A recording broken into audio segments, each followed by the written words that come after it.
Very, very good evening to you all. Hello, hello, hello. And welcome in on this cold and dark and grim Wednesday evening. Thursday evening, sorry. Really had to think about what day it was and got it wrong. How are we all doing? Sorry it's been a few weeks, guys. I have just had bad luck on bad luck. A few weeks ago I managed to injure my shoulder. That's fine now. And then after that I've been battling tonsillitis for a couple of weeks. So that's been fantastic. I am all better now though, fortunately. So, oh, hey, hello.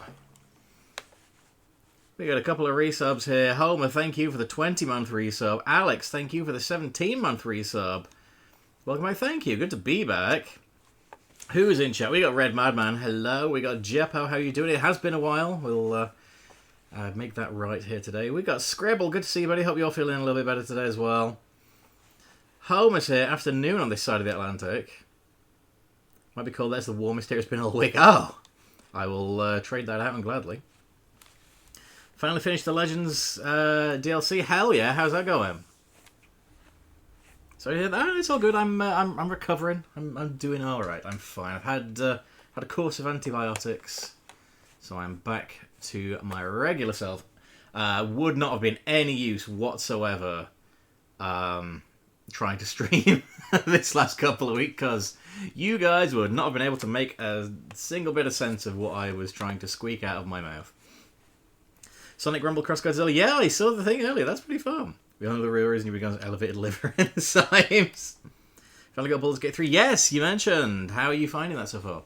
Today we're going to do a little bit of power wash. I know I've mentioned in the Discord I've had a few plans, but I think because I've been so under the weather, I just want to do a couple of chill streams to round out the year. So we're going to do some power wash today, and we're going to do a little bit more next week because we're going to do the Santa stage next week.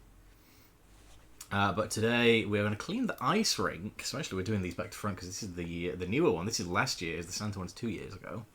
But I think Santa's a little bit more Christmassy themed, so we'll do that slightly closer to the big day itself. Liking it but taking my time. That is the way to approach it.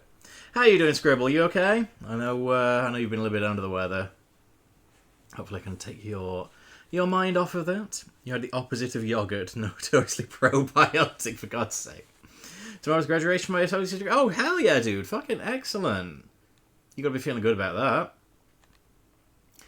Let's clean the ice rink. Park Warden has a mission for us. Dirt Finder, is there any force in the universe more destructive than the youth? Our festive ice rink is due to reopen next week, and in its current state, it is unlikely to attract anyone beyond the most degenerate of the species. Since we lost its tarpaulin covering to the high winds of spring, the local flotsam and jetsam have seen fit to recreate the arena in their own image. It's also been exposed to the elements these past few months, so that too has fed into its current plight. Certainly sitting next to our newly opened winter market, it offers bleak relief.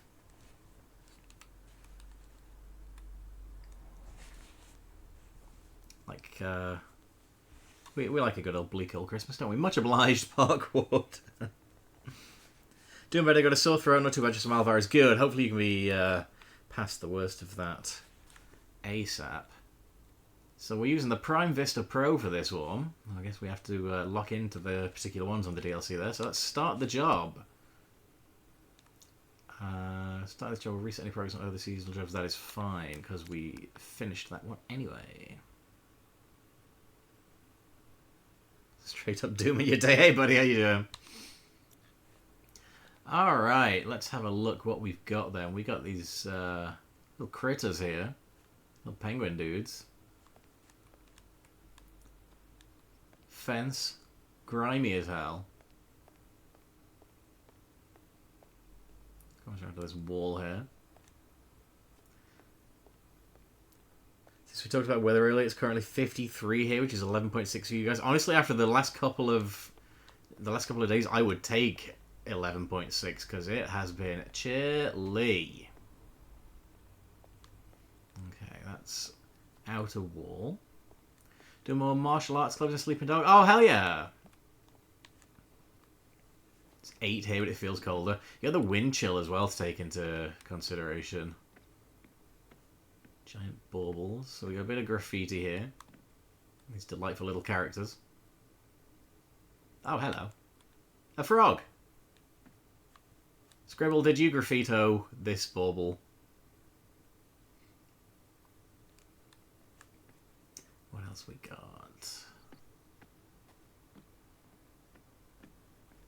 Yes. Well, you know, at least you're owning it. That's good.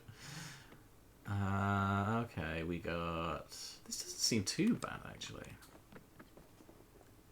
In terms of size. I assume I'm going to have some difficult kind of dirts to get off here. Nice little tree in the middle here. Alright, not too bad, not too bad.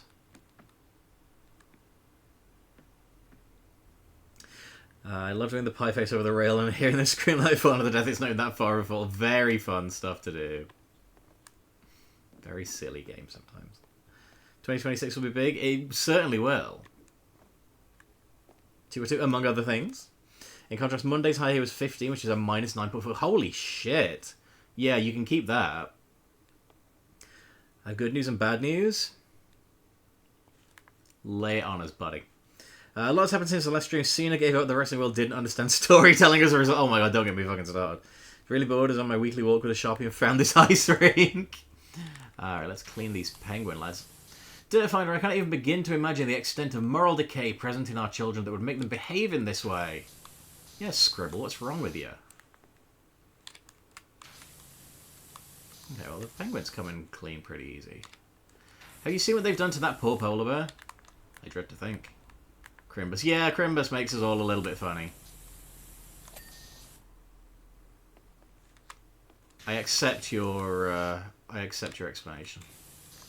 Good news is we're naming a disease after you. Oh, that's not good. I don't know if I want a disease named after me.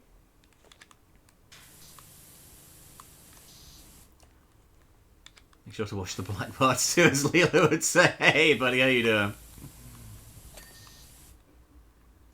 Alright, we are rocking and rolling. We are cleaning these penguins. We're rolling it.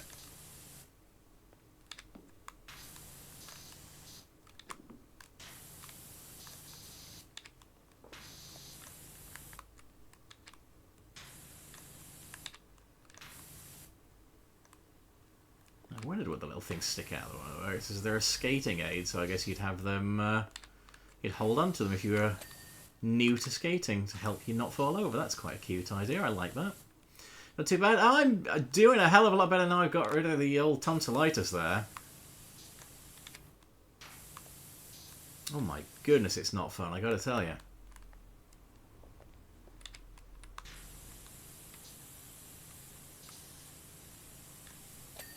As I'm sure I don't need to explain to anyone that's had it in the past. Let's do the outer wall down here first. It's elephantitis concentrated entirely on the penis. Is penguin cleaning a euphemism? It could be. Doomsday trailers will be released every Wednesday. You can only watch them officially if you want to sit through 3.5 hours of Blue People 4 times. Fuck that. They'll be leaked within, like, the first 20 minutes.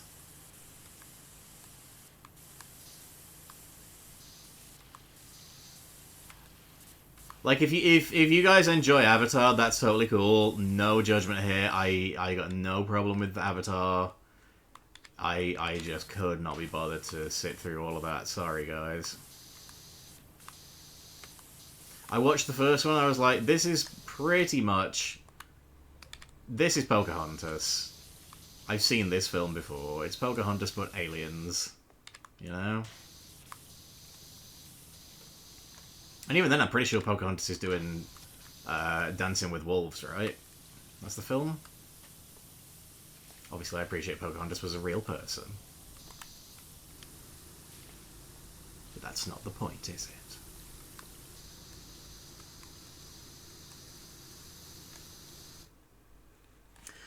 Went to CX, got some stuff. Nice, what'd you get? I'll just watch him leak, because fuck that, exactly. Oh, hello, what do we have here? Ho ho, hold on tight. Safety matters. You're right, it does. Disney version was wildly inaccurate. Oh my god, it's ludicrous. It's genuinely a little offensive how inaccurate it was, and I'm obviously not Native American, but it's, like, astounding. This rail is lovely and shiny, I must say.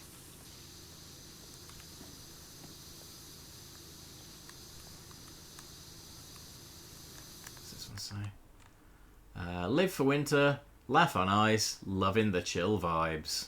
Live, laugh, love. You know it.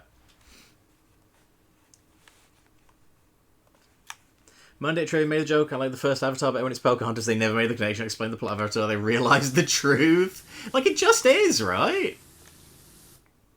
Sonic Unleashed on the Wii, nice. Down to the last three big guys. Oh, the big dudes in the fight clubs are where you pretty much win or lose. They are merciless. The timing on the reversals is, like, very unforgiving. This is the first one. First Power Wash. This is Last Christmas's DLC. Because last Christmas, I gave you a wash, and the very next day, you said it was tosh.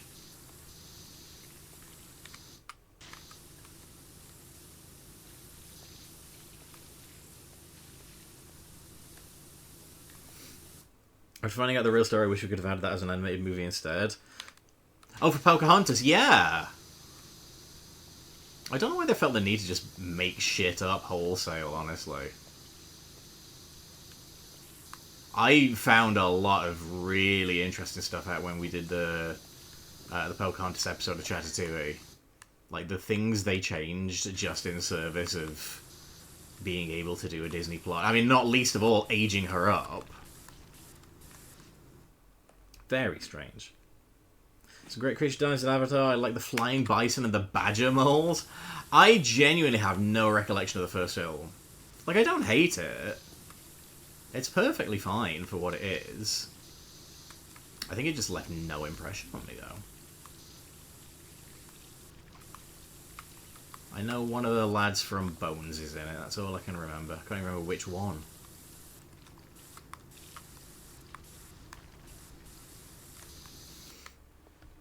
White guy visits foreign land with people trying to usurp it. He falls in love with a native, decides to fight for them. Yeah, it's the same film.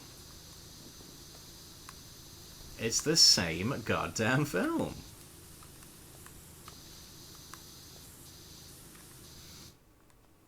So I think I was talking about the cartoons. Oh, right, my bad. For God's sake.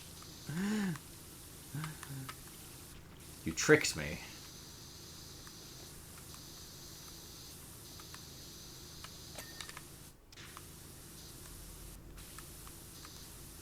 How could you lie to me at Christmas time? Nobody tells lies around Christmas.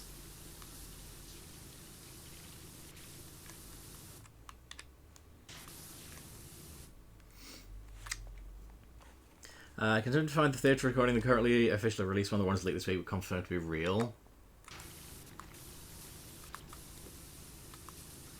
They'll be all over the usual sites once they've been in a few cinemas. I do not see the point in going to see that film 4 times. That's not happening. Let's be honest, right? Disney just want to trade the record back and forth now they own Avatar and Avengers. Because they want to be like, oh, we've broken the record again with Avatar. Oh, Marvel fans, are you going to let that stand? All the while just making obscene amounts of money.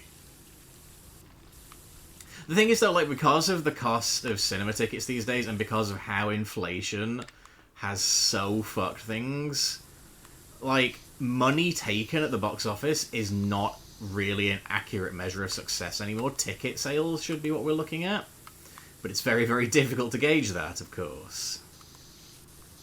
So we have to be very corporate and look at money go up.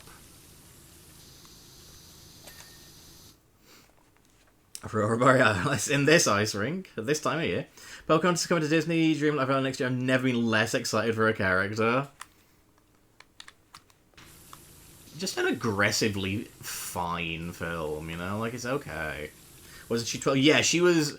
She was like at that point in real life, Pocahontas was a child, and obviously, as they put the film together, they must have had the decision fairly early on. That's not okay if we want to have a romance in this film. Which, you know, if they absolutely had to stick to what they thought was the formula, then alright, aging her up was the right move.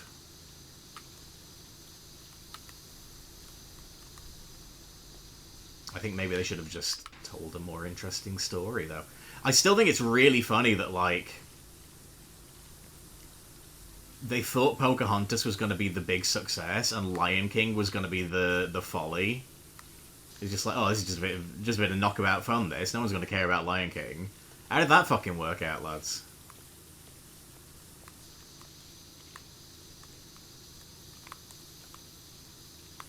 I don't even hate Pocahontas. I think, like I said, I think it's fine. It was Oscar bait, absolutely it was. Hey, Chasey, how you doing, bud? I am significantly better than I was, and I'm over my poorly. If you lie during Christmas, baby Jesus cries on your gifts, I turn into coal. That's how it works. Jack Frost's figure skating extravaganza. Sounds like a great time. Shall we go, chat? Shall we visit?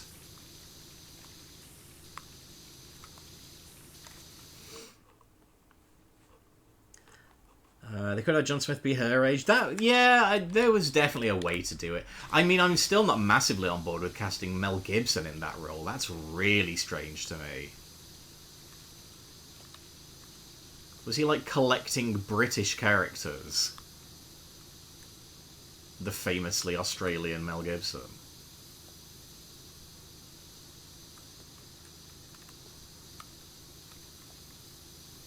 I just realised I probably should crouch back around the outer edge there, because I think there's a good chance I've missed all the grime underneath here. Santa Claus's ice skating lessons.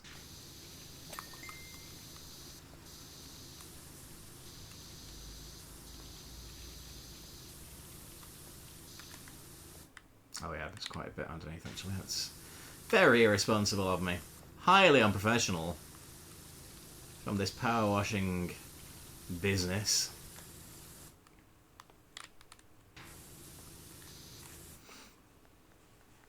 Favourite Disney film now that box has been opened? Aladdin. Love Aladdin. Absolutely adore it. It's a 5 out of 5 all day, every day for me. Pocahontas is a perfectly cromulent movie, and that is as good as I can manage for it.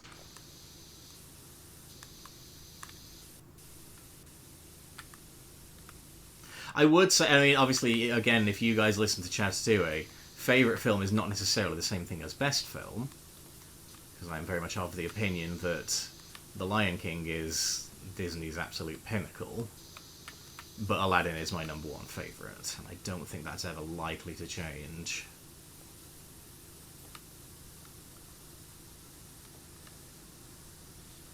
There we go, that should have done it. Double check. Yeah, that's good at all. Lovely stuff. You think Jack Frost lays pipe? I dread to think. He was hot in the 90s. Oh, Gibson, yeah. Not so much now, eh? After he said those things. Ratatouille is great film. Goofy movie, excellent film. Hercules, superb, love it. Aladdin's my favourite too, is my all-time favourite Disney character. Which character is that? Are we thinking Genie? Who is an excellent character, let's be honest. Unlikely to change slides Hercules across the stage. Hey, Rabbit, how you doing, buddy? Beauty and the Beast has a good chance of winning best, but Beauty and the Beast is definitely up there. What a film. A lad in pajamas. Genie, of course, yeah. Favourite is a better metric than best. You're allowed to have opinions on favourite. Best has criteria that are same. So that's a good way of looking at it, yeah. I think that's fair. And again, you know, best film is still kind of subjective. I don't think there'll ever be a full consensus on the best Disney film ever, but I think, like, over the years we've kind of narrowed it down to a short list, really, haven't we? Okay, I I'm probably going to have to climb on top of this thing to get all the dirt off it, I'm guessing. Best Disney release movies, The Muppets Christmas Carol. It has the little mouse getting cheese at the end and being indexed with a wreath. I mean, Muppets Christmas Carol is fantastic. I have had this conversation with a number of people recently, and, like, genuinely, I think there's a pretty good shout that it is the best version of Christmas Carol.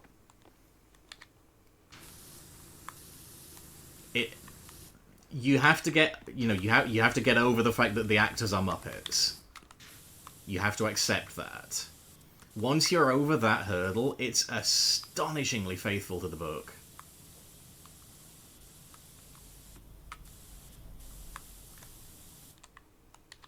Well. It's funny, it's heartfelt, the original songs are good. And, like, that's a risk in itself, putting original songs in a version of Christmas Carol. And they're all good. Even the one they cut, I don't know why they cut it. Oh, it makes kids restless. It's the emotional core of the film, you fucking idiots! Oh, what do I know, eh? What have I missed on this? That's looking pretty clean to me. Is something underneath?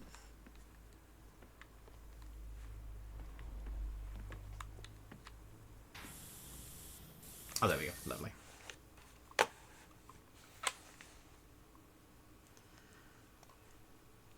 Where are we?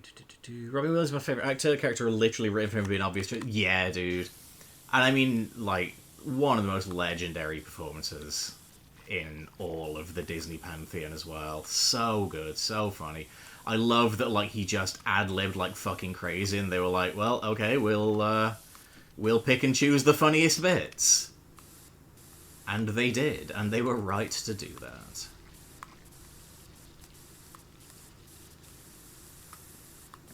Great fucking film. Amazing song as well, lest we forget. Friend Like Me is right up there. Among the very best Disney songs.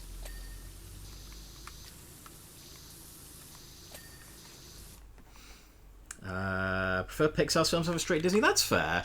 I'm a little behind on both, honestly. I haven't watched a new Disney film since the second Wreck-It Ralph film, which I fucking hate.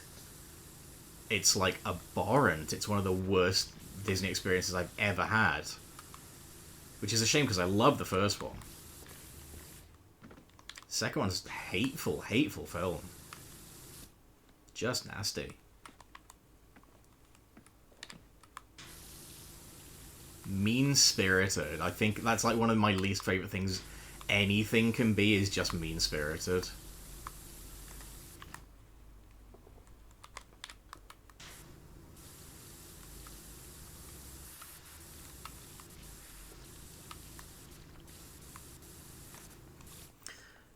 Black Cauldron. Black Cauldron is one of those films where I was like...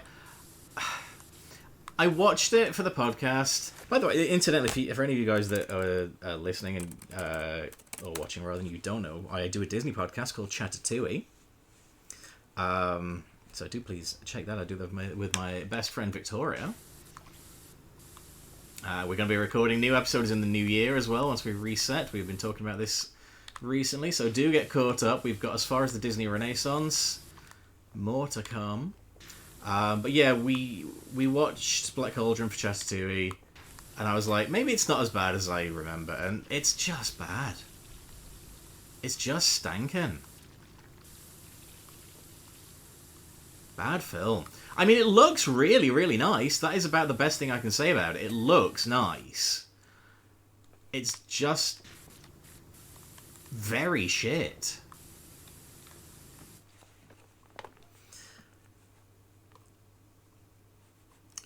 Very fond of Basil the Great Master Tay. I fucking love Basil, dude. So good. Like, that again is like one of those, like, the difference between best film and favourite film. That's really up there for films that I love personally, but I appreciate is not the best. Although, did kind of reset things a little bit after Black Cauldron.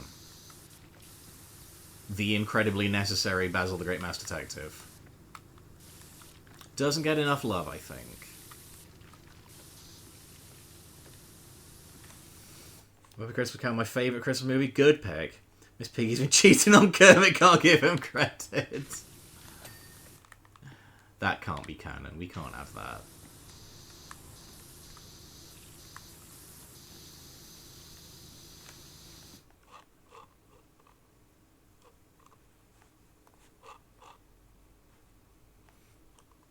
Thank you very much for the band there, Alex. Bots can fuck off.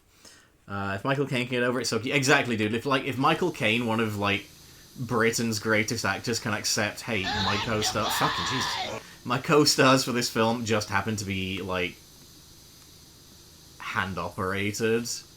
If he can come to terms with that, no problem. I think anybody watching should be able to do the same.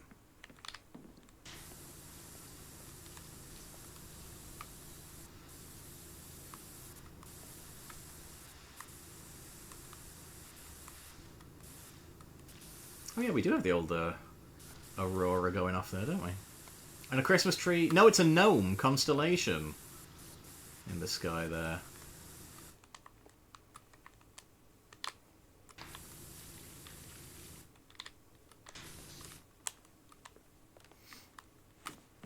It has the... Where is it? Michael Caine in the Christmas film? It's Michael Caine in the Christmas... Yeah, extremely valid. What do you think we've been nominated for Best Animated Feature? Honestly, I haven't been paying much attention to new animated films, so I can't really say. It's probably going to end up being a Disney film. It usually is. Indy Clemson. I see Parky's got you cleaning up the ice rink. Indy Clemson. I see. I see. Very good.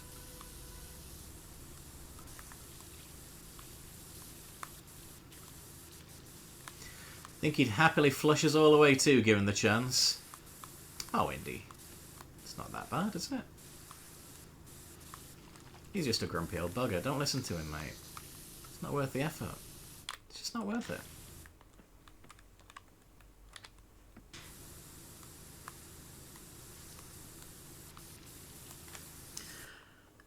Read some of Christmas Carol and Treasure Island, the best Muppet movies, because Michael Caine treated them as serious actors like himself. Tim Curry played like a Muppet. That is kind of the genius of their portrayals. It's... Yeah. I remember seeing that post as well, and I'm like, you've kind of summed up exactly why both of those roles work.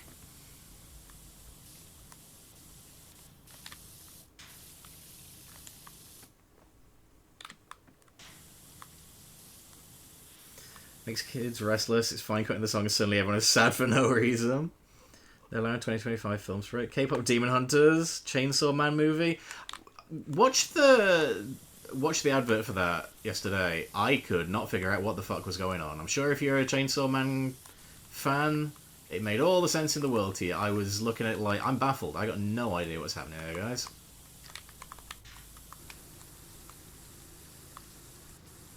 The Cool S!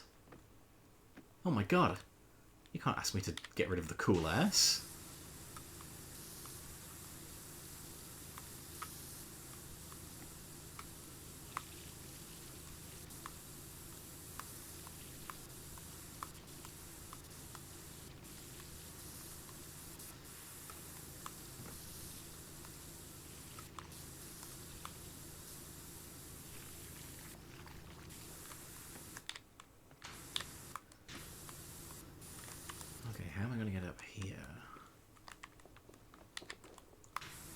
A little bit of parkour. Hardcore parkour. Press S to pay your respects. 18 hours of Robin Williams gening. So how much, like, material he recorded? Holy shit. K-pop Demon Hunters is very good, and not just because I'm a K-pop fan. I keep meaning to watch it. I have heard literally nothing but good about it. And obviously it's taken the world by storm, despite not being a Disney or Pixar, which is very exciting.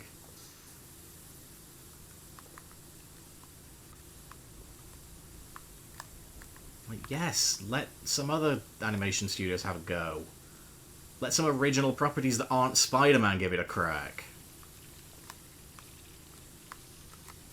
Says the massive Spider-Man fan, of course.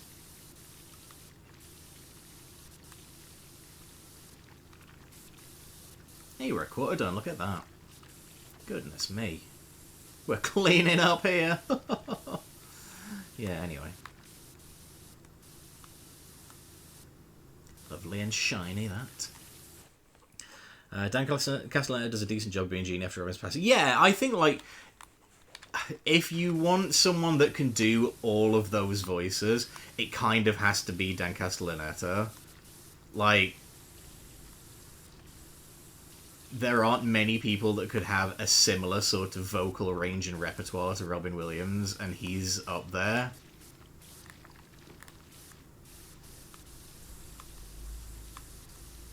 And just a very cool guy. And he's also Homer Simpson. I don't ask for a lot out of people, but if you could be Homer Simpson, I'd be terribly impressed.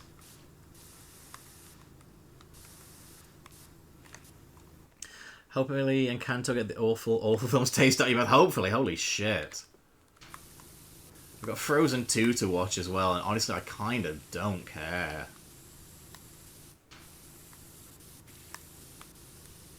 I don't want anyone to think that I'm like a weird Frozen hater, but lads, it is not what people make it out to be, is it? It's not some incredible 5 out of 5 masterpiece. It's fine. It's a good film. It commits a few sins that I really hate, but it's fine.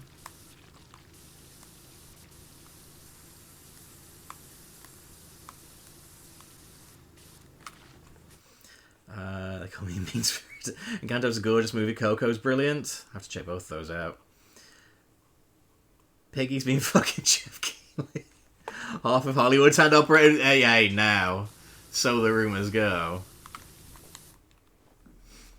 Ralph has always been based. Ralph's a good lad. Chainsaw Man is a beautiful story. Maybe it was just a really badly put together trailer, because I couldn't make hide nor hair of what was going on. Which, I mean, again, like, if I watched Chainsaw Man, I'm sure it would be very obvious what was happening in the trailer, but I was kind of looking at it like, what is this? I don't understand.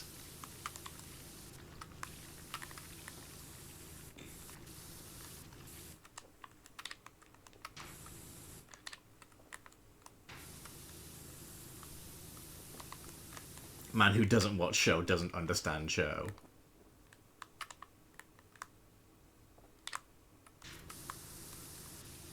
Oh, I've got myself... Oh, there you go. I was going to say, I've got myself stuck. Stuck on a bauble.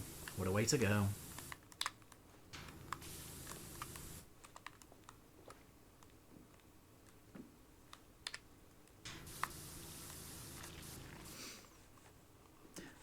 They used some of his unused clips once upon a studio. That's awesome! I love that. I still need to watch that as well. Dink. I'm waiting until we get to that point on the timeline for Chatatouille. So I'm not finding myself going, who's that? When I see a character I don't know.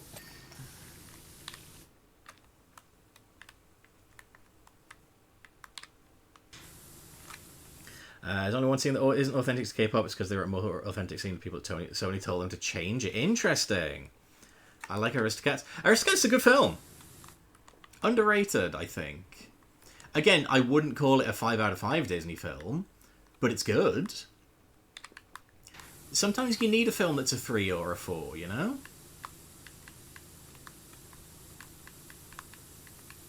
Just a nice little film you can put on and enjoy. This is going to be very difficult to say. Not everything will be... Exactly. And it makes you appreciate the 5s that little bit more, doesn't it?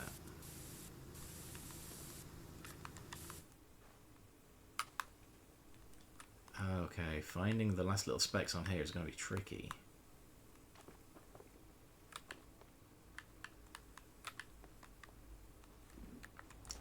Unless it's going to count...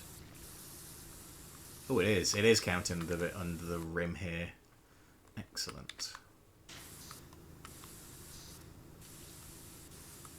Hey, there we go. Where's this stuff? Frozen was fine. It was carried by the songs. I think that's fair. Where's the Tinker and carry on Wreck-It Ralph? I can't imagine why they didn't put that in Wreck-It Ralph.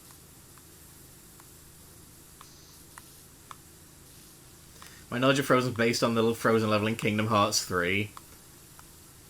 Frozen's fine, it's okay. My sister sings the line Let It Go over and over, and by singing my screeches I put my cats running fit. This happens most Sundays.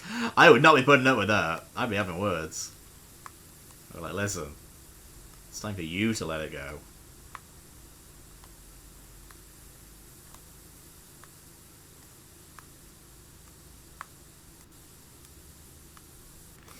Chainsaw Man trailer was definitely geared towards people that want the action. It's super emotional. You can watch the movie without seeing the show. There's not a whole ton coming in for the first season. Really interesting. Well, I'll see what Jen says, because she's the one that put the trailer on, so I don't know whether she's, like, interested in watching it or whatever. Because I know nothing about Chainsaw Man, and I'm sorry, Scribble, I'm going to get rid of this frog now. And, like, I'm certain she knows nothing about Chainsaw Man also, so we both were going in blind at least.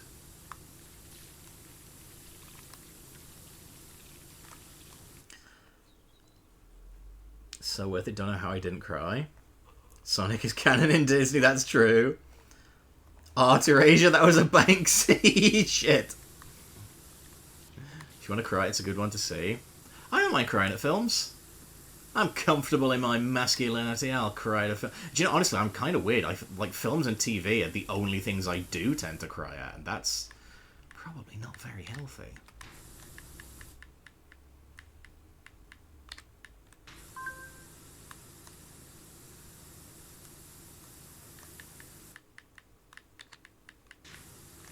Okay, there's a speck somewhere. Oh. Hey, there we go. Beautiful, beautiful. Big, shiny bauble. Beautiful stuff. Callum has never cried in their entire life. That's toxic masculinity, man. You can't be doing that to yourself. This bauble looks like an apple. Oh, I'm still crouching. Okie dokie, right. I think maybe... Oh, a gnome. Maybe we do the floor around the outer edge so we don't lose track of that.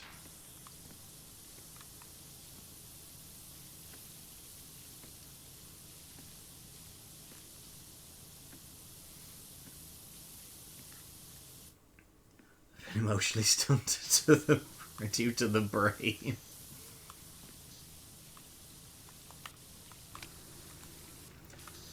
That brain is a pesky little thing, isn't it? The human brain, the most powerful, amazing computer, and it just makes us very sad all the time.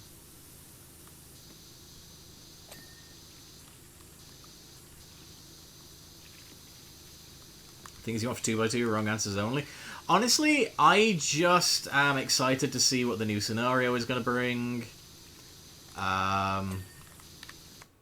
I don't have any particular thoughts on who I want necessarily to survive or anything. There's a couple of characters who I think are probably more likely to survive. They're bound to have a few of the originals that did die again. Because they can't make it too obvious, can they?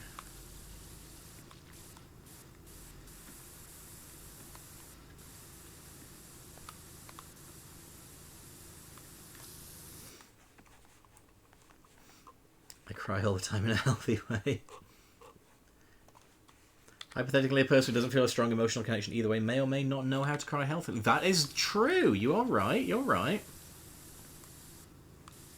Honestly, sometimes having a good old cry just to get it out your system feels really nice. Call me a weird freak if you like. It's that feeling in the aftermath where you're like, oh, I needed that. I really bloody needed that.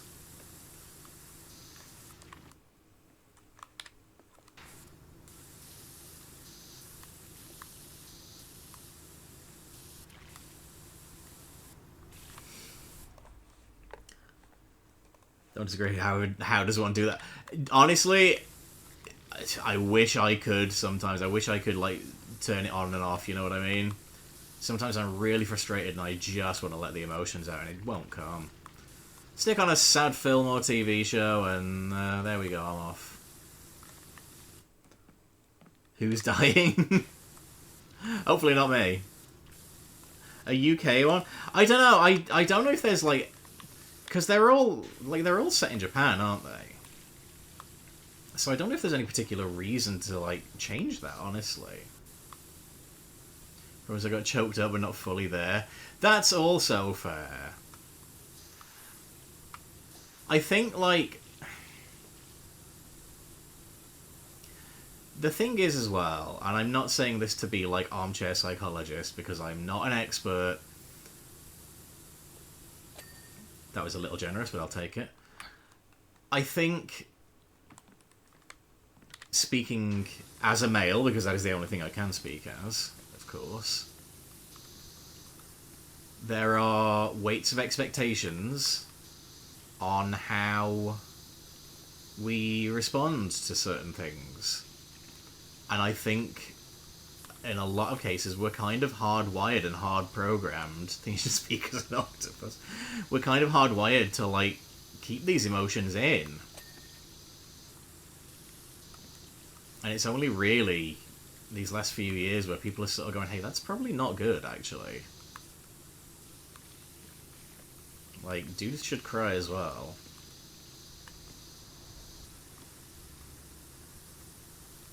Big believer in letting your emotions be properly addressed.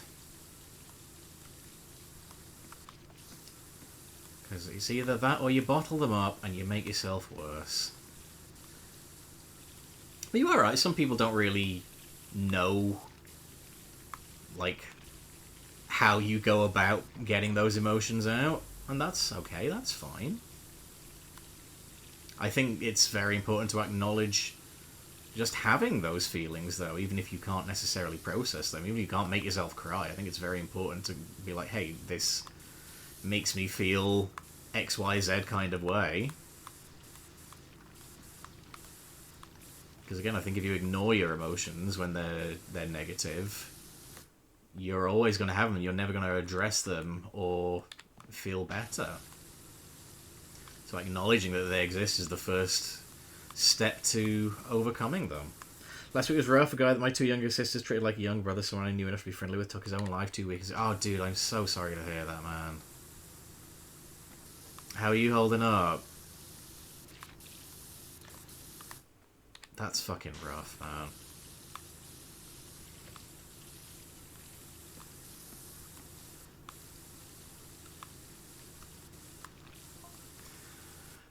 Like when Parky cleaned up the skate park before the televised skate championship. I think you'll find I cleaned the skate park up. It's there on my YouTube archives, actually. He's no idea what that did to our rep. Oh, sorry, my bad.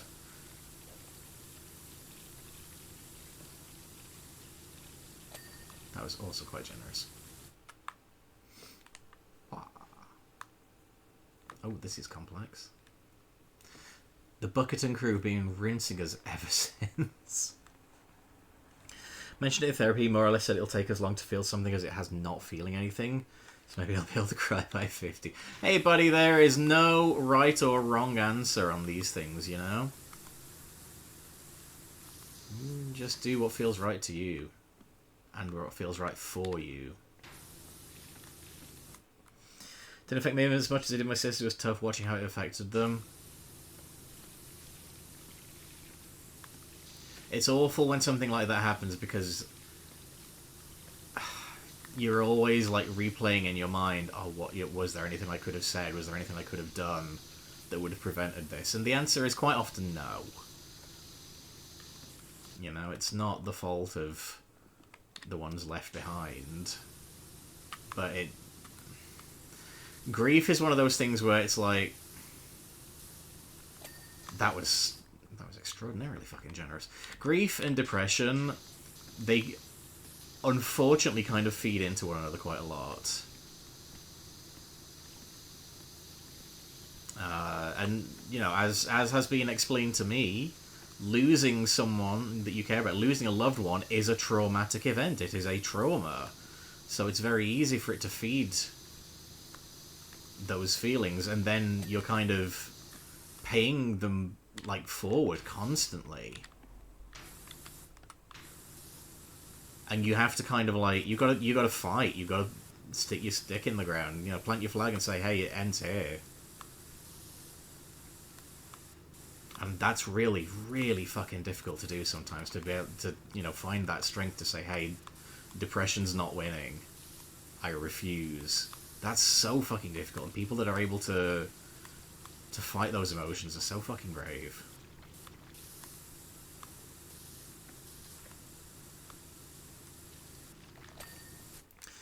As a gender, we've gotten so used to bottling up emotions that we have very few people growing up to be honest with them. Consequently, people have been taught that men can't handle emotions, so we've been coddled essentially not to get upset and give us what we want to stop us from being the only emotion we've been allowed to feel, which is anger-based. Yeah, you're right. Very wisely and well put, Alex.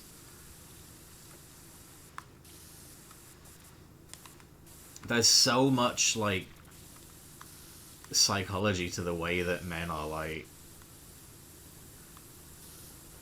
or rather have historically been expected to hold in their feelings, and I'm glad that as a society we're kind of learning and moving past that now. Oh, dink. One of my sisters the night before told him she loved him, she'd see him on Sunday. The next night they found out what he did the following morning. So this is the thing, like, sometimes you can do everything for a person that is fighting those battles, and occasionally the demons win, and it's horrible, it's awful, it's heartbreaking, but that doesn't mean you did anything wrong. That doesn't mean you failed them.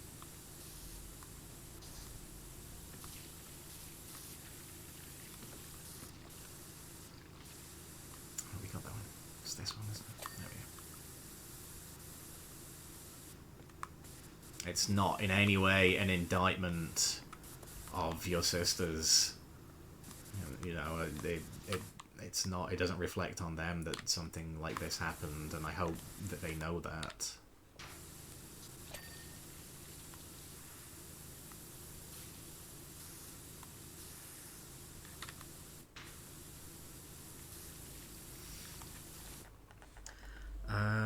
When I first started having me do an emotional response survey, resulted in my therapist telling me your emotional spectrum is parallel to antisocial personality disorder, which is the medical terminology for sociopathy. Jeez. That's a fucking icebreaker, isn't it?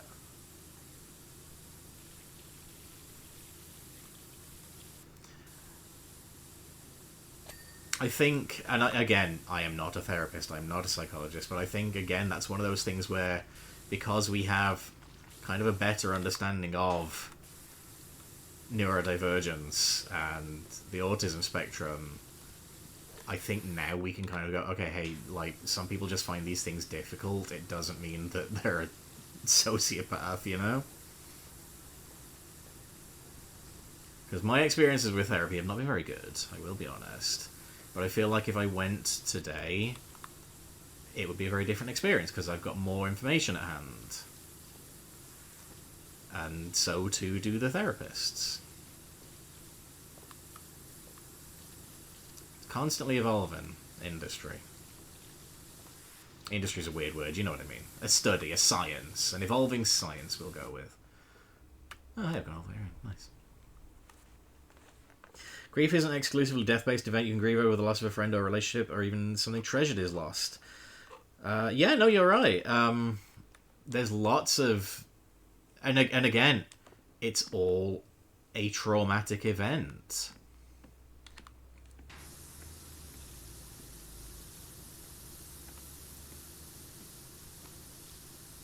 Like, grief quite often is that feeling of, like,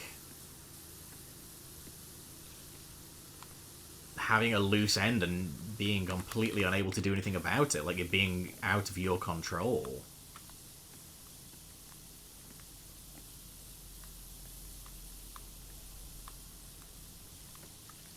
You know, it is generally, like, rooted in loss of some variety. But I think it's generally that, like, oh shit, this is this is out of my hands and it sucks a lot. I think that's a large part of it.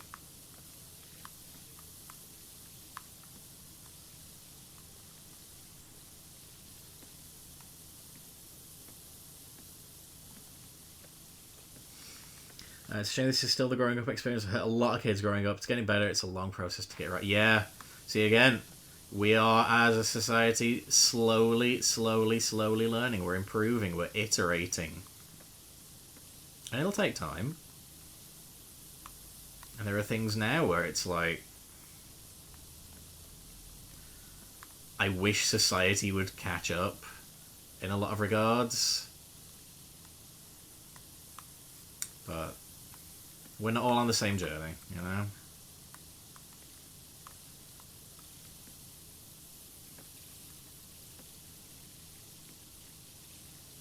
You can't expect everyone to arrive at the destination at the same time.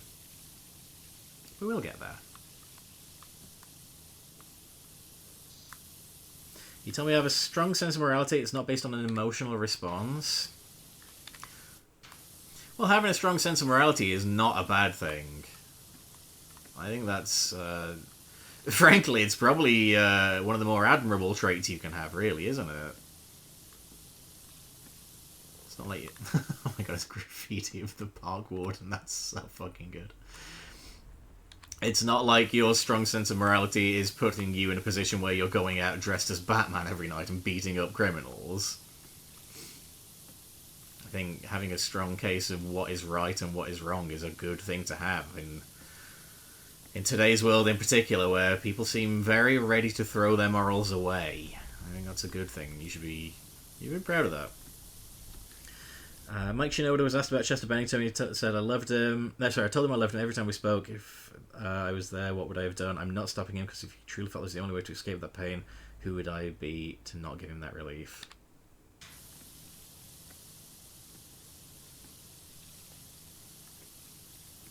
It really does make you think, doesn't it? Like, it's so hard. Like, one of the most difficult conversations I've ever had was... I'm not going to get into the ins and outs of it, but one of the most difficult conversations I've had was, like, on a subject akin to this, and the person I was talking to was like, hey, like, when you feel this way, a lot of the time people will be like, oh, hey, no, you can't do that. Think of how sad everyone will be. And it's like, when people say that, they're not framing the person who is already sad as the important one. It's like, yeah, but what about us? Which is, like, not helpful, obviously.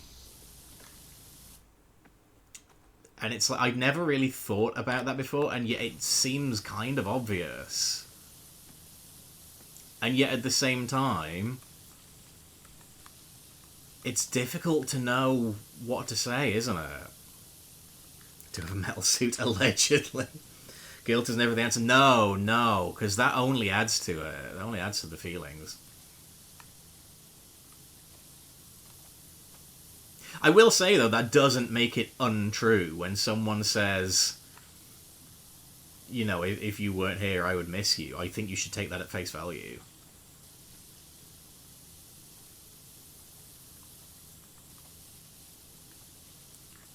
Best response is, you're important, your presence will be missed deeply, or something akin to that. Yeah. I struggle, honestly, to put it into words. I'm afraid it's beyond my meager area of expertise. I'm not a clever person in this regard. I'm not a therapist. I'm not a psychologist. I'm not a psychiatrist. If I found myself in that situation, yeah, I would be devastated. But also in that moment, my feelings would not be the most important in the world.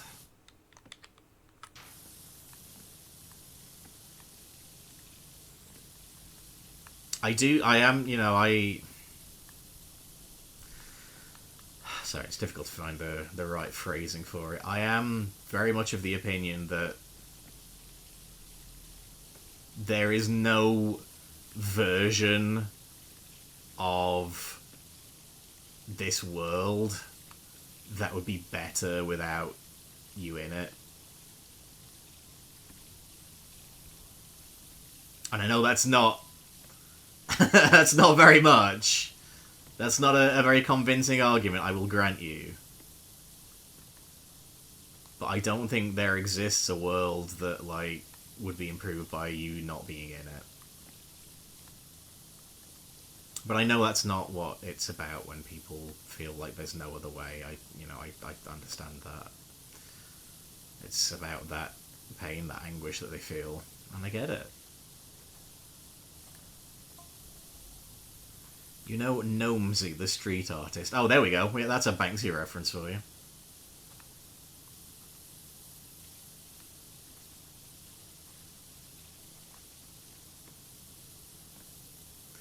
Did this mural in Bucketon with Parky laughing as you hosed us all down the drain.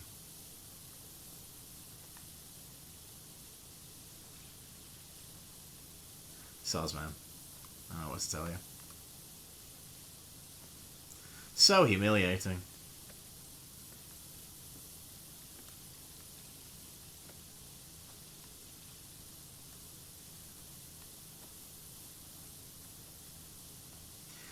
And you know Parky calls skaters flotsam and freerunners jetsam. I have heard that. My gun looks like Mega Man's blaster. I mean, who does that? Park Warden, innit? Strange fella.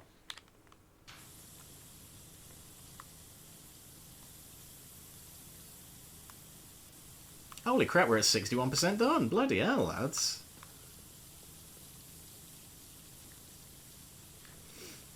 I didn't even notice. Co-worker and I were talking about therapy today. I said something along the lines of, I go to therapy because if I don't, I'd probably kill myself. He was naturally taken aback but offered his support afterwards. That is, like, that's the best response to that. Honestly. I think it is, like... It's probably a good thing that he was taken aback by it, because that means he's taking it seriously. And, like, we are so fucking irony poisoned as a society. They're like, oh, work makes me want to kill myself. It's such a normalized thing. Or, oh god, that makes me want to kill myself. You know. Like, people forget, actually, like... That's not the kind of thing you should fucking joke about, really, you know? And people do have these emotions, and they do suck. Sneaky. I actually thought that was part of the design, though. But it's good that they were like, you know, that they offered support. That's cool.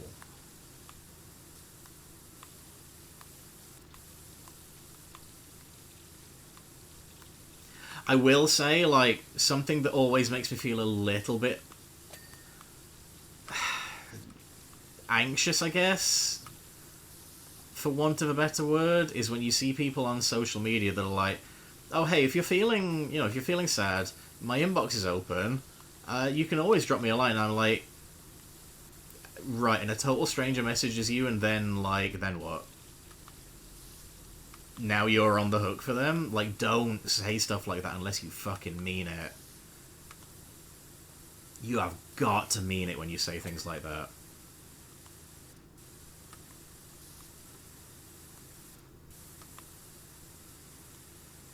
Because if you don't mean it, and then you end up saying, oh, hey, like, sorry, dude, there's nothing I can do. If somebody's pinned their hopes on you helping them and you can't, guess what? That's gonna make them feel worse. So I think you gotta be very, very careful. Oh, I gotta get rid of the cool S. I'm sorry, cool S.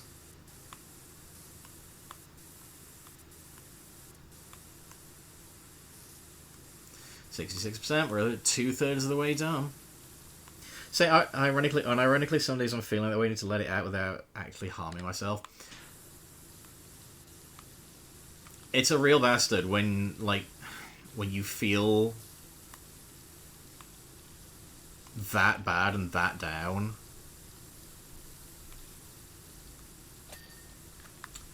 There we go. One cool S eradicated. Excuse me. But it is good that even if you say it in that kind of ironic way, that your co-workers are still able to be like, hey, like, if you mean that, I'm here for you. That is really good.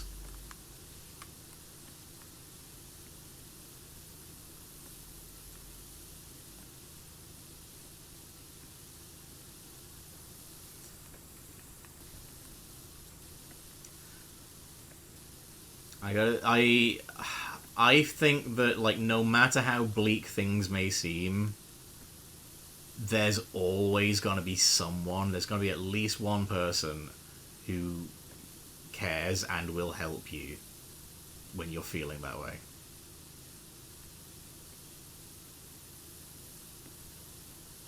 What sucks is when an authority figure pretends to care. Like when I was being bullied daily in middle school, the first question asked my parents was if I had access to a gun. Oh, Jesus Christ.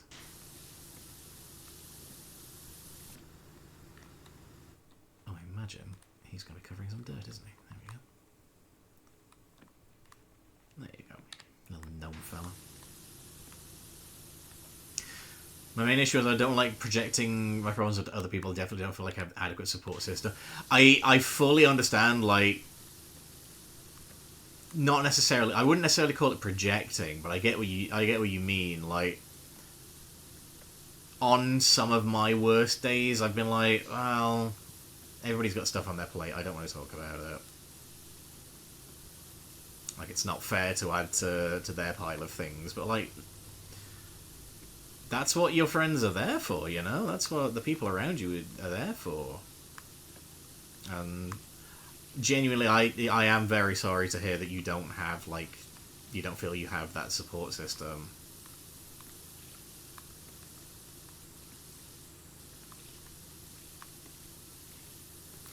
But I can tell you, I am happier for knowing you.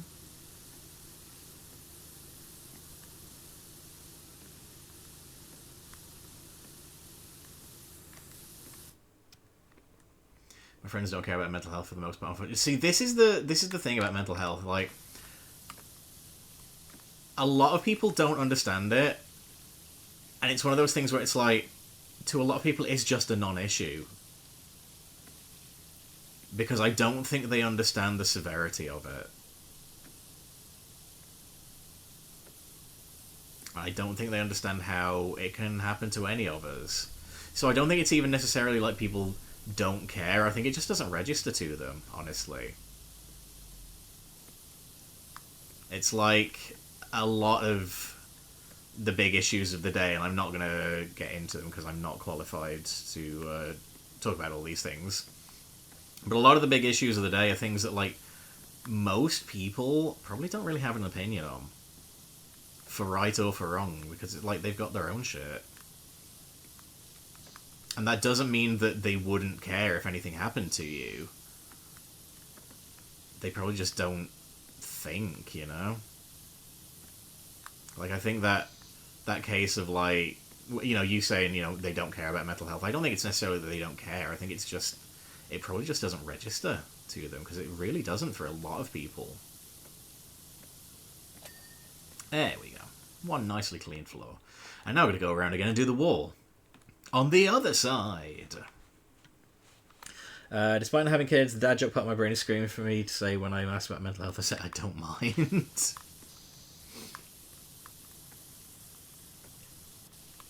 Floor.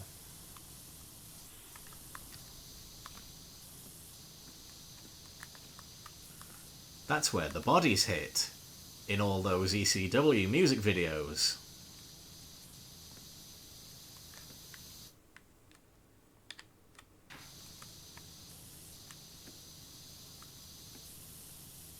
What a banger of a song, by the way.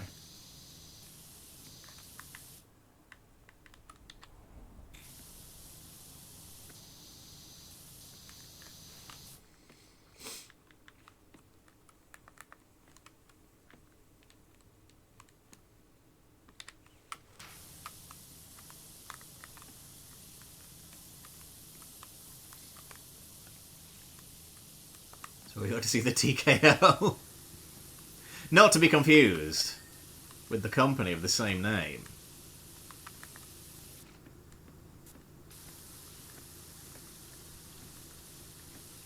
By the way, I apologise if anyone's sort of thinking, hey, like, chat today has gotten a little bit heavy, but honestly I think it's good to have these conversations. I think it's important to have them.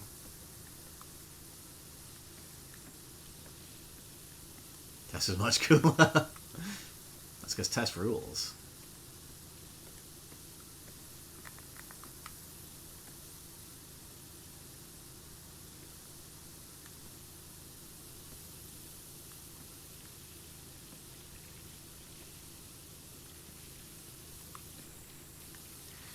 Notice that happens when I hear occasion. Hey, listen, never feel bad about it, pal.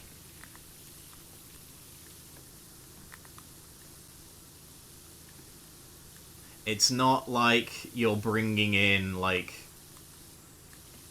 weird outside drama or anything. I do think it is good to have these conversations sometimes. I think it's healthy and it's helpful to be able to talk about these things.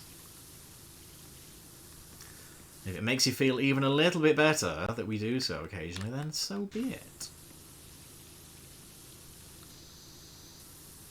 Because like I keep saying to people, if you're not feeling too good, hopefully I can take your mind off that. Again, I do have to stress, not a qualified therapist, not a psychologist, not a psychiatrist. I'm just a silly little streamer who likes Sonic the Hedgehog. And professional wrestling, the sport of kings.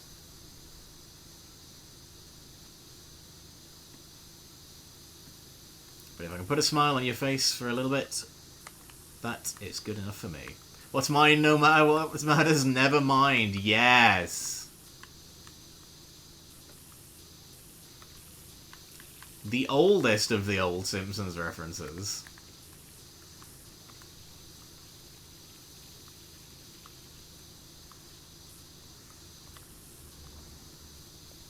I don't know why I'm jumping up to do this one when I didn't do the other one.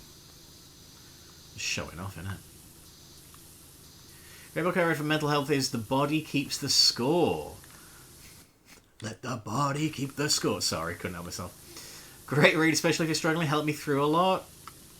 Interesting. Alright, let me see. Just for the sake of anyone that's watching this on the old VOD. The Body Keeps the Score. Brain, Mind and Body in the Healing of Trauma by Bessel van der Kolk. So there we go. Available now on all your good book websites and several really shite ones too, I shouldn't worry. I believe that's from the very first Simpsons show. It is! Back before they decided to put comedy in them.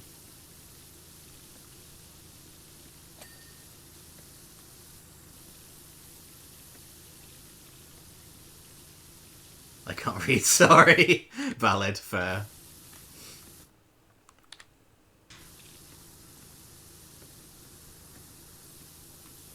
Alrighty, that's all the stuff we can get from the floor. I'll go over the top and then we'll do the inside next, I guess.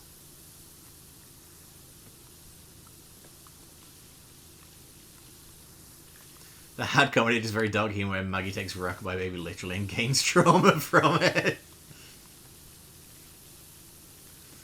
Get a dog hard to be sad with this thing running around. Aw, dogs are so good. We as a species do not deserve the humble canine. Truly man's best friend.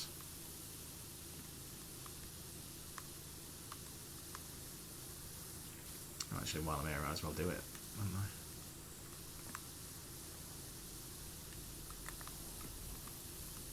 What kind of dog do you have, is the question. What kind of dogs do you all have, in fact? What pets are you guys rocking? Tell me, tell me, tell me.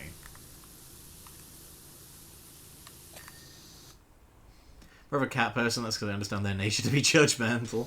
I've never had a dog myself. I've had cats in the past.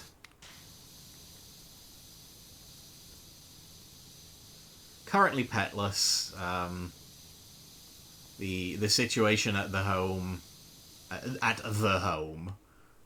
like I'm in a care home. Situation at the home would be prohibitive. No, the situation at home is like, until I've like finished all the renovations and stuff that I need to do, it wouldn't be fair to have a pet in the house.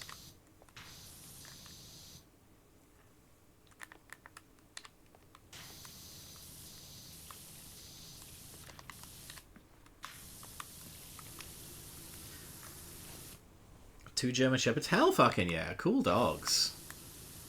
To show the Daredevil book I got back. Oh, the one that was like the whole like Frank Miller omnibus. Massive tome, innit? I found out Marvel do a bunch of those. I think that's really cool.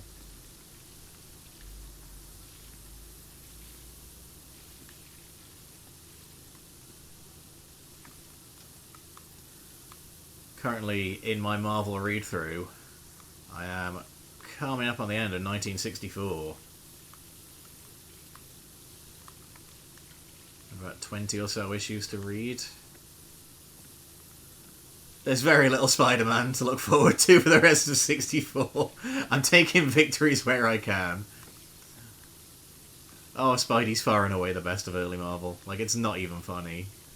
There's some real stinky shit in there. I'm finding Sergeant Fury is, like, one of my favourites, though. Spider-Man, Fantastic Four, Sergeant Fury, that's the good shit. Do not currently have any pets. Maltese! Got it with my ex when I first moved to New York City. She didn't want to keep her. Now I like the dude from Silence of the Lambs. Okay, that's the walls done then. Okay, so now I guess we move in. We'll tackle these a bit at a time. Let's see. So we got this. We got the polar bear there. We got a little sled situation here. We got a Christmas tree in the middle. I think we do the tree last, right? Post in the Discord. Hell yeah. Joy's chilling watching your stream. Oh. Well, I'm very happy to help a dog chill. Got half a multi-poo. Oh, I have a multi-poo. It's like, how do you half own a dog? What? How do you own half a dog? Talking to a new friend about comics last night reminded me, I don't know if I showed it off. It's so cool that they, like, Marvel still have this commitment to physical. Dirtfinder, I just had a terrifying thought. Go on. What if there are children in the park?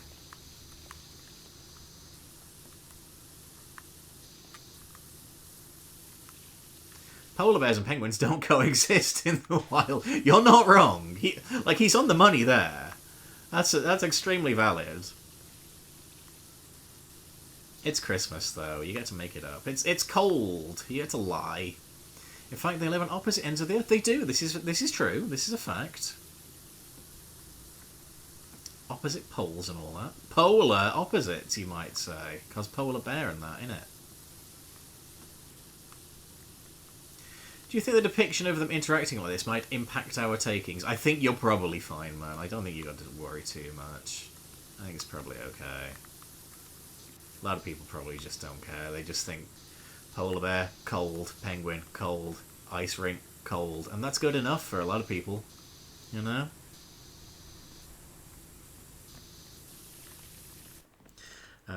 Spidey gets one good run for every 15 shit ones. The thing is, like, for those of you that don't know, I posted this in the Discord, I think. Currently I'm trying to work my way through, like, the whole of Silver Age Marvel. And the thing is, like, Spider-Man is the absolute pinnacle of that so far.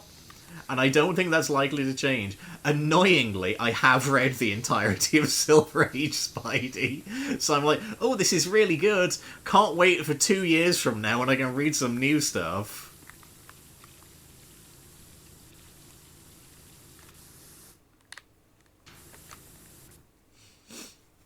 Half finger poo is something to do if you're dehydrated.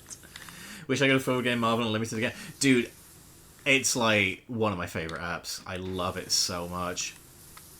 Because, like, realistically, if you want to read all of Marvel, your options are Marvel Unlimited or massive piracy, basically, realistically. You can realistically collect, like, all of a given character, I think. But I do think it's completely unreasonable to try and attempt to read all of Marvel. Because, like, how would you have the money for that? So I'm really glad that, like, Marvel Unlimited is incredible value for money. Not sponsored, but honestly, like, Marvel, I'd love to sponsor that. I'd love for you to... Yes, I'd love to sponsor Marvel, because they could do with a couple of quid. I'd love to be a big corporate whore for Marvel Unlimited, because it's fucking great. Is what I'm driving at.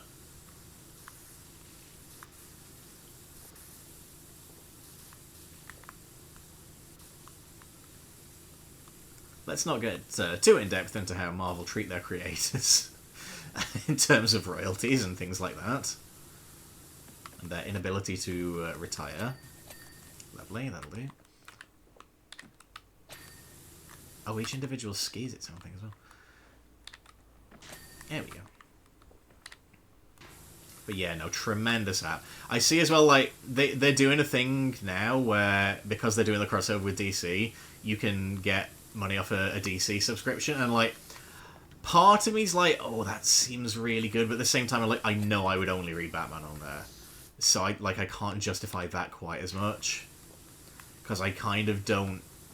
Like, DC's not really ever been much of a thing for me. I've tried to get into it, but I just don't vibe with anything other than Batman, and that's fine.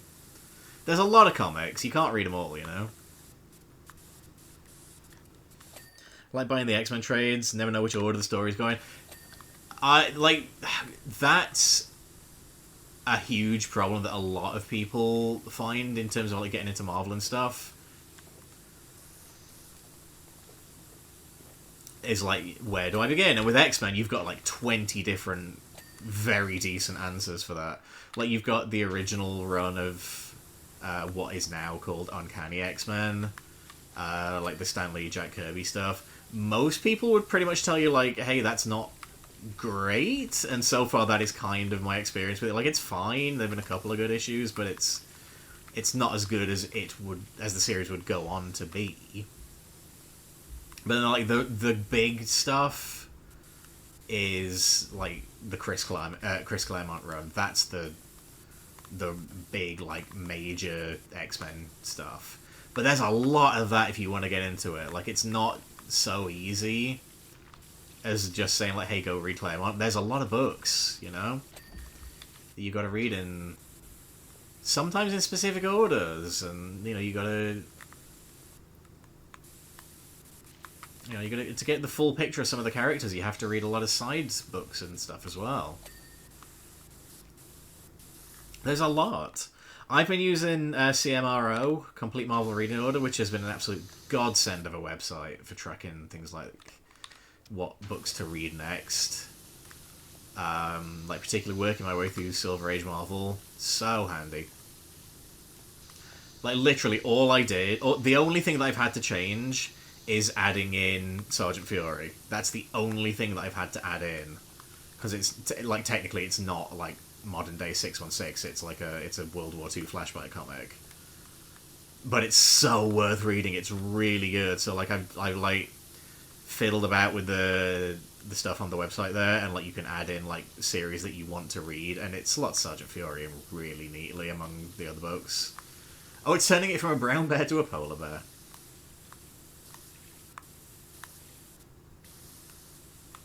Oh, cute. Older friend of mine sold his Uncanny X-Men run for over $180,000. Holy shit, dude.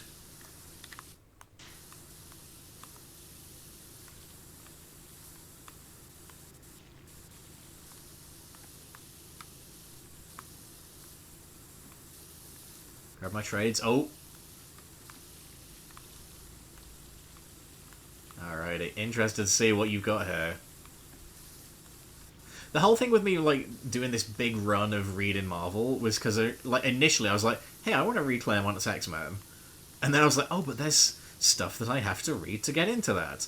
And then it's pretty much just turned to, okay, we'll put that on the back burner and we'll do Silver Age Marvel generally first. Because, like, once you've done Silver Age Marvel, there's very little X-Men that you need to cover to get to Claremont X-Men. Like, you've read most of the X-Men pre-Claremont. by that point, because obviously, like, X-Men ended up going into reprints, like, not a super popular book at the time, and now obviously it's like second only to Spidey.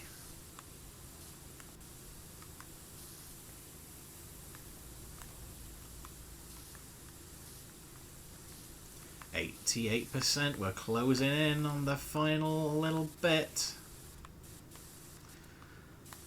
A2X, POX 1 to 6, X-Men Gold 1 to 6, Uncanny 1 to 5, Extraordinary 13 to 16, Amazing X-Men 1 to 6. Wow, okay, like I've not even heard of a couple of those. Amazing X-Men, that's a new one on me. I hear X-Men Gold is very good. Avengers vs. X-Men and Death of X. Hell yeah, alright. A little X connoisseur over here. Genuinely, like, other than approaching it from publication order, I would not have clue number one on a lot of those. Because, like I said, I've not even heard of a couple of those series before. It's really tricky to know, like, this is the ongoing problem that, like, American comic companies have. Like, people find the big numbers on the issues quite intimidating.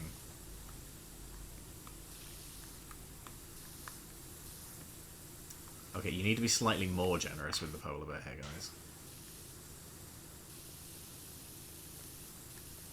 All those times where I was like, that was generous. I need that on this polar bear.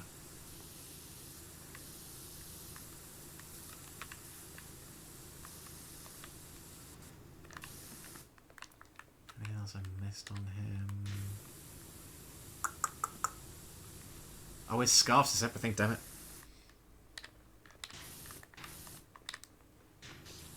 Oh, okay, good. We got the polar bear, that's fine.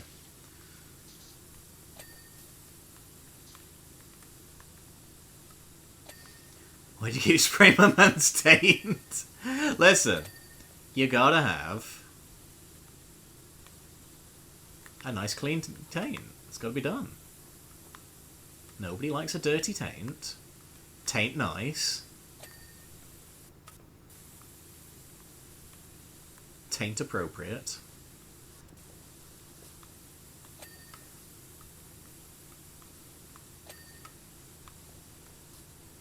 Alright, we've just got the middle bit to go now. Hey, this is looking nice, isn't it? Real problems when they compare their issue to others, they just compare it to the average.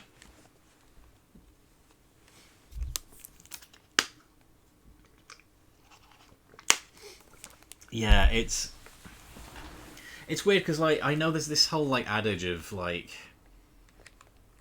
you know, if I want to get into Spider-Man, where do I start? There's, like, 6 different number ones just for Amazing.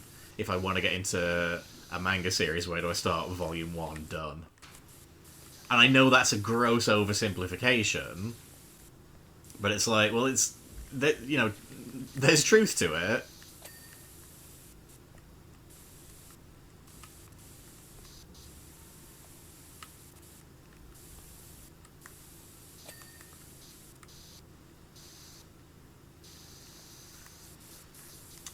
I see, like, once I've done the Silver Age stuff, I'm probably gonna, like, stick to a few characters that I like in particular, because otherwise you just end up reading everything forever, and that's a good way to drive yourself mad. I know, like, people have read every Marvel comic, but, like, I don't know if I particularly specifically want to do that.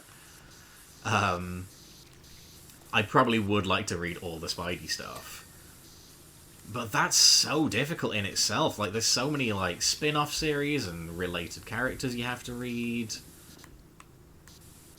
You get to the point where, like, Peter himself has, like, 4 books a month.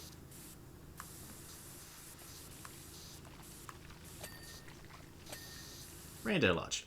Santa's Grotto.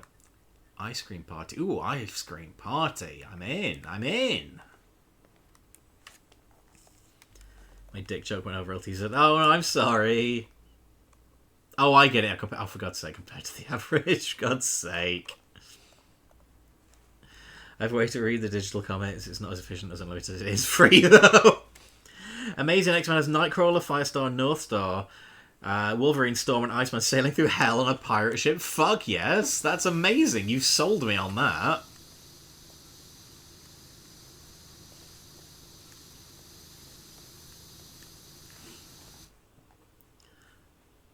When I have 3,800 Daredevil books.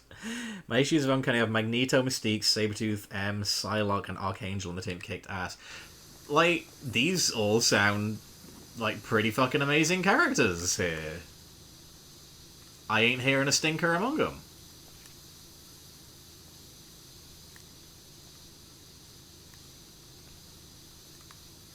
It's so weird reading 60s Magneto. He's just a generic villain. Like, the reason that everybody loves Magneto is because he's so nuanced and you can totally see his point. And, like, you look at, like, the Stan Lee stuff and it's like, who's this dickhead? Who's this cackling villain? Like, there is no agreeing with him. He's just evil.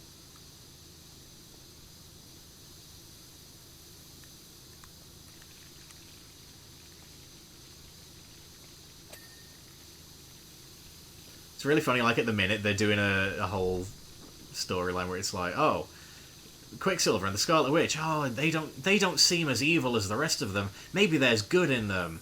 Oh, I don't know, guys, I kind of don't want to fight them. Maybe we could just lure them away from the Brotherhood of Evil Mutants. That's literally their name, by the way. Maybe we could get them to join the X-Men. And, like, it's so ham-fistedly written, and like Jack Kirby's drawing them as like the most beautiful fucking people in the world. And it's like, you're so obviously I know they turn them good, but it's like, it's so telegraphed. Like, it's cool that they're, because like obviously that was new at the time. They'd never done that before, you know, have a villain that was like potentially going to join the good guys. But what's really funny is when they do turn good, they don't join the X-Men, they join the fucking Avengers. That's a lot of wasted effort for nothing. Is it fucked up to read a comic about a blind hero? They wouldn't be able to read it? Do you know what? I've never considered that. That is actually astounding now that you've said it. I'm quite enjoying Daredevil so far. A little bit wordy, but it's Stan Lee in the 60s, so of course it's wordy. There's a couple of things it's doing where I'm like, come on, we don't need to do the same tropes as every other book you're doing, but on the whole, quite enjoying it. It was when all that Terrigen Mist shit was going on, it's just these anti-villain teams, and Em don't know much about her. They treat Archangel like this creature they have control of. Jesus. This is an original thought. I'm 100% convinced Doomsday is going to somewhat adapt. Time runs out. Don't know that one.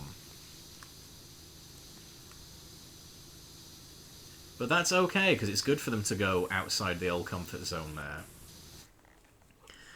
Good person in the Brotherhood of Evil Mutants, fine people on both sides. I'm so glad that, like, someone later on was like, why would Magneto call them that? And, like, they're just the Brotherhood. It's like, what the fuck would he do that for? That's stupid.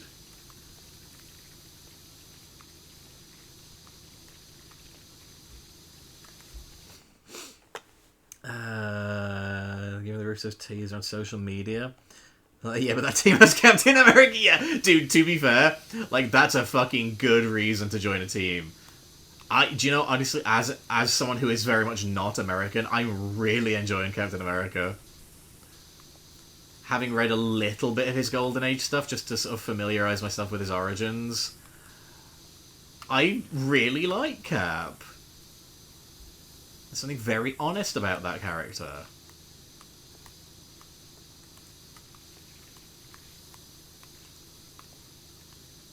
I was saying to my friend Ash the other night, like, it's really interesting as well that Captain America, like, not only doesn't have a no-kill rule, but also he was in World War II. He has killed a lot of fucking people. Like, that's nuts when you really think about it.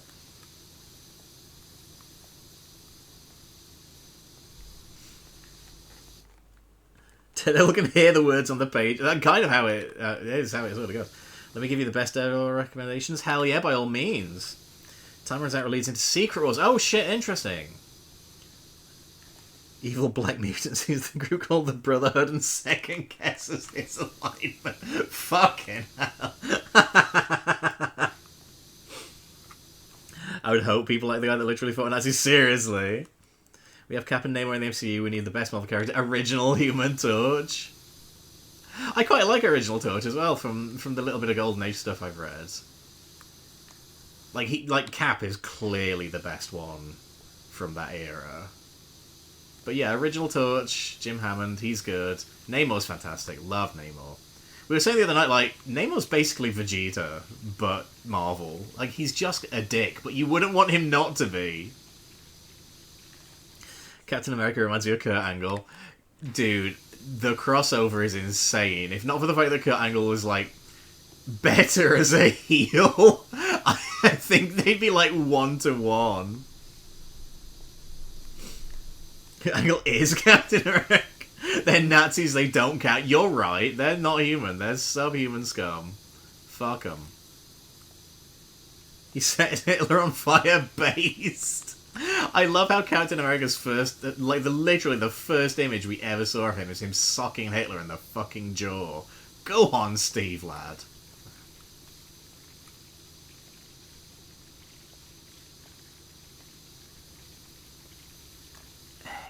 Clean that bit up.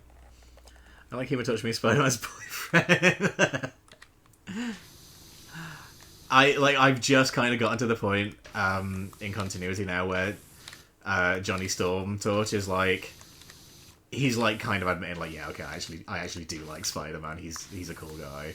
Because like their relationship so far has been pretty antagonistic, but like they're at the point where they're like, yeah, do you know what? I quite like you. You're alright. You're pretty cool.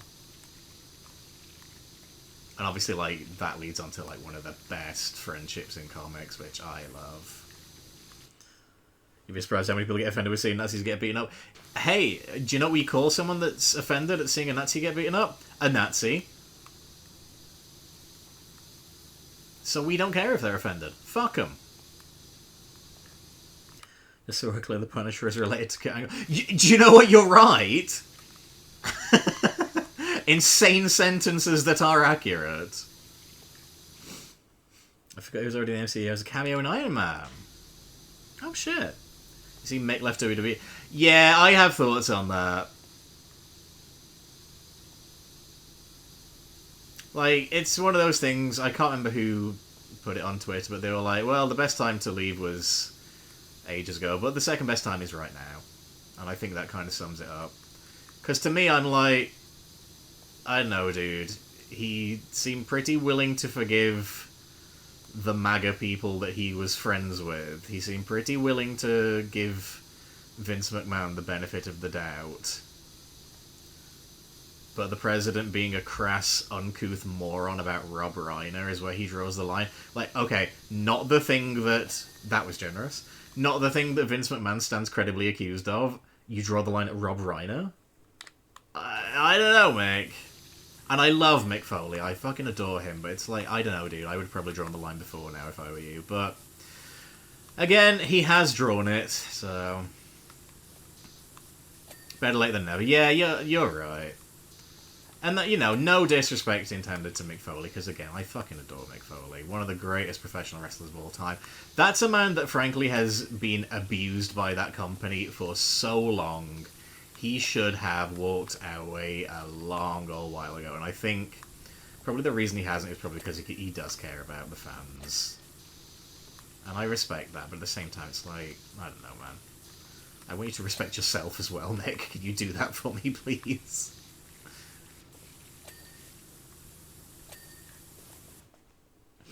I would jump shit the moment they started appearing in press conferences, but I am not Mick Foley. That's fair. Like, you know, who am I to say what's best for him, you know? I don't know Mick personally. What was the pity? I'd love to. 98%. We got this lovely neon tree, look at that.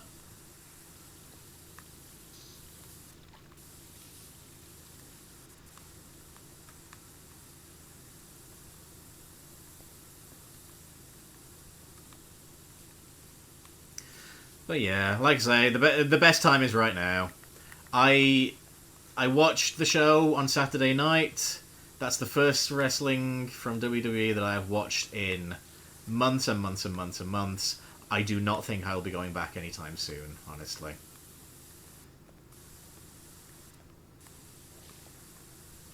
I've got closure on John Cena. You know, I've always been a Cena guy, even when it was not cool, even when it was not popular to be a Cena guy. I've always been a Cena guy. I was there in 2002, and I'm here in 2025 watching him ride off into the sunset. That was extremely generous. Just a star to go, then. Oh, no, maybe not. Oh, I've got the lights to do as well. Oh, look. Oh, no. It's going to get a lot worse. I might need the ladder for this, actually. In fact, for the star, I'm definitely going to need the ladder, aren't I? But yeah, now that Cena's gone, I'm like, okay, I've got my closure. Like, you guys know I love CM Punk. I love Becky Lynch. I don't know if they alone are enough for me to tune in every week, you know? There we go. There's my checklist. 99%. Christmas tree star, entrance posts, ski slope, platform, and wall bases. Entrance posts. Have I not done these? What have I missed here? Oh. How careless of me. Who's to say he wasn't thinking that for... Well, exactly. Yeah, it's 100% fair, man. They did press conference after Austin versus Shawn. Wow, I did not know that. I do think it's quite hilarious. Cornette's the most anti-Republican while simultaneously being racist as hell. Yeah, it's a strange dichotomy, isn't it?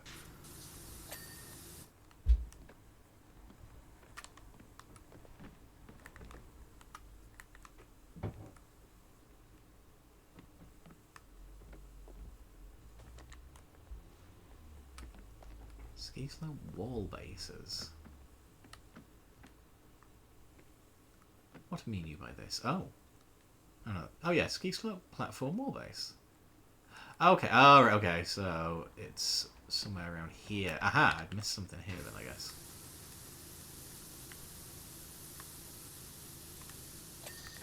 Oh, that's one of them.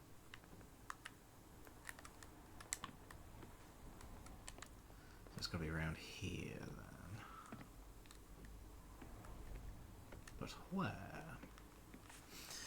It's my first show in months too. Skimming through the shows previously, I just watched the rest and then move on. That's fair. I'm not in any way judging you. Trust me. I'm not trying to like shame anyone that does watch. Honestly, that is not my intention. Brilliant. We just got the star to go. Beautiful. What an appropriate way to finish this one off. Wish the John Cena sucks entrance chant was as popular as the Kurt Angle you suck chant because it just works. The thing is, like, it's so difficult because it gets you out of breath, doesn't it, when you try and do it like in a sustained way, because it's like that it goes on for ages.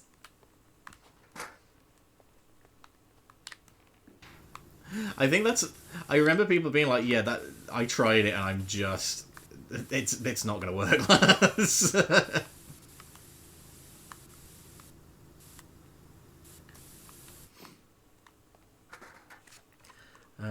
They're making a Wesley Snipes Blade Marvel Legends figure. Hell yeah, dude. X-23 from Deadpool and Wolverine. Nice. Also, the Democrats in America are racist. Some just hide it better than others.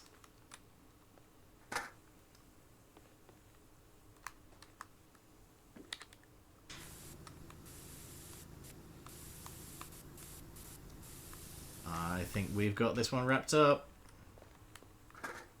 Like a Christmas present. Ho ho! Ho.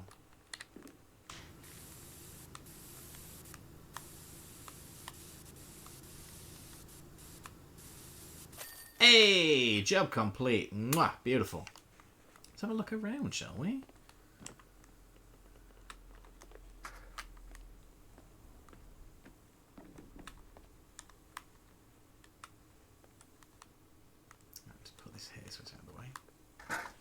Alright, well this is looking a lot nicer, isn't it? You'd be happy to bring your kids here, wouldn't you? No risk of them getting horrible illness and disease just by being here? No.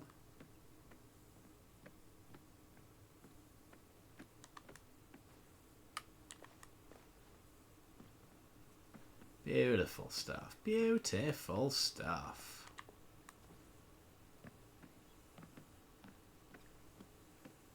And a lovely little tree in the middle. Topped off with a good old Christmas star. Fabuloso. And all that remains now is to watch the replay.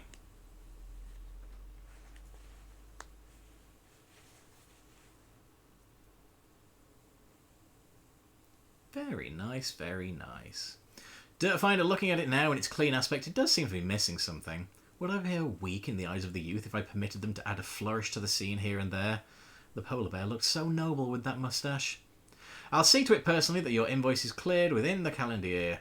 I wish you, on behalf of all of us at the recreational facilities, a very merry holidays. Park Warden. Thanks, Parky. Merry Christmas to you too.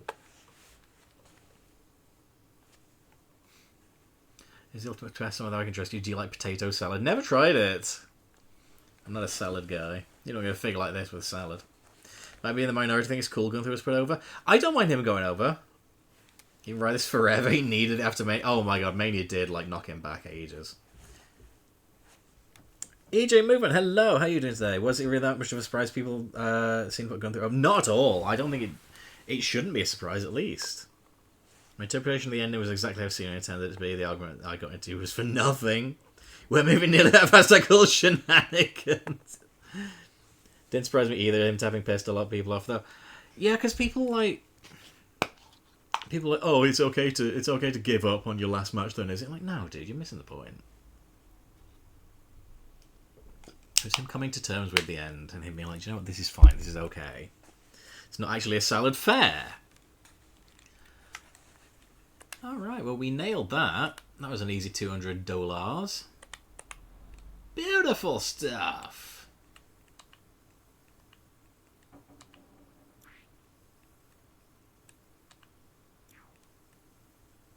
He should tap. It's his last match. Really shouldn't have been that controversial. No, I agree. It shouldn't have been a controversy at all. Like, the Cena fan in me was like, I kind of want him to win, you know what I mean? I was like, come on, lads, one last time, give me Super Cena.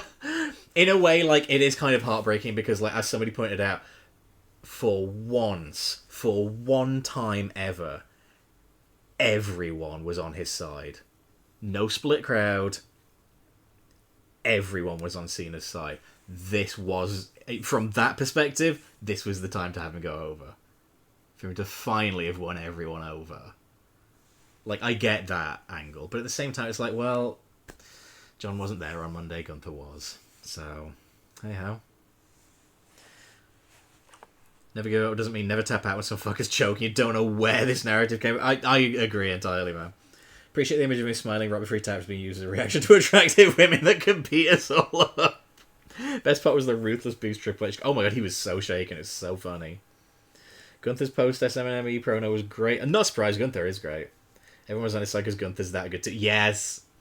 How's Triple H having so much backlash about that? My fans know he should be booed for previous things. The worst, not related to booking. You're 100% right there. Right, guys, that is going to do it for today's bit of cleaning. But I will be back next week for some more cleaning to clean up Santa's workshop. Because it's Christmas next week. I don't know if you knew this. Just putting that out there. So that's going to be either Monday or Tuesday next week. Because, of course, you know, Santa's rather busy on the 24th. So we got to get his workshop clean and tidy before then. Do stick on the old... excuse me, stick on the old Discord if you're not already in there. That is the link. Follow me on socials. There we go. I am winding down Twitter. I have not been posting on Twitter aside from stream links and things like that. I'm still going to use it just for saying, like, hey, I'm going live now.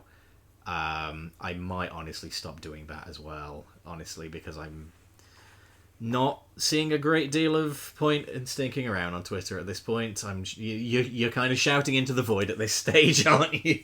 So yeah, maybe New Year we reevaluate the old Twitter scene. Maybe just completely stop posting on there, because who cares? Am I right? But anyway, that is by the by. I will be posting on certainly on Blue Sky. I'll be posting on the Discord server to confirm whether I'll be streaming Monday or Tuesday next week as we clean up Santa's Workshop. What else have I got going on? I'm hopefully, and I know it's been a couple months, and I apologise for that, hopefully going to get a new episode of Ruthless Aggression Relived out. If not before Christmas, then certainly before the year is out. So do please keep your eyes out for a new Ruthless Aggression Relived. New Chattatouille coming in the new year. Hopefully a new Sonic coming in the new year as well. And other things also very possibly, very probably coming in the new year. We've been working on a lot of stuff behind the scenes. I'm very excited to share those things with you. I do have a lot of projects as well that I'm hoping to be able to do next year. Lots of new games that I'm wanting to start next year. Maybe I'll give you a little sneakity peekity next stream of what I'm going to be playing. So let's see. Who shall we read into? Is anyone else playing PowerWash? Let's have a look. Let's raid like for like, so to speak.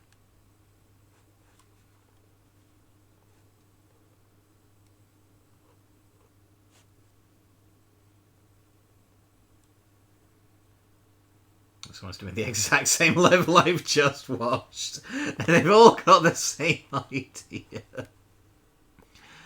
Let's see. Okay, let's raid this person who's playing... Yeah, they're playing PowerWash Simulator 2, so we can have a little sneaky peek at what's coming ahead. So I will be back next week, guys. Again, if you are in the Discord, you've got free and ready and easy access to me at all times, you lucky bleeders. Any news and updates I will of course be posting in there, and I think that's pretty well going to do it for today. So thank you for another lovely stream. It's been nice to be back after a couple of weeks off of being injured and poorly and all that horrible stuff. So yes, I will see you guys again next week. It's going to be the Monday or Tuesday, like I said. Have a lovely rest of your day. And if I don't see you before then, have a very Merry Christmas. Much love from me to you, and a bye-bye. Mwah!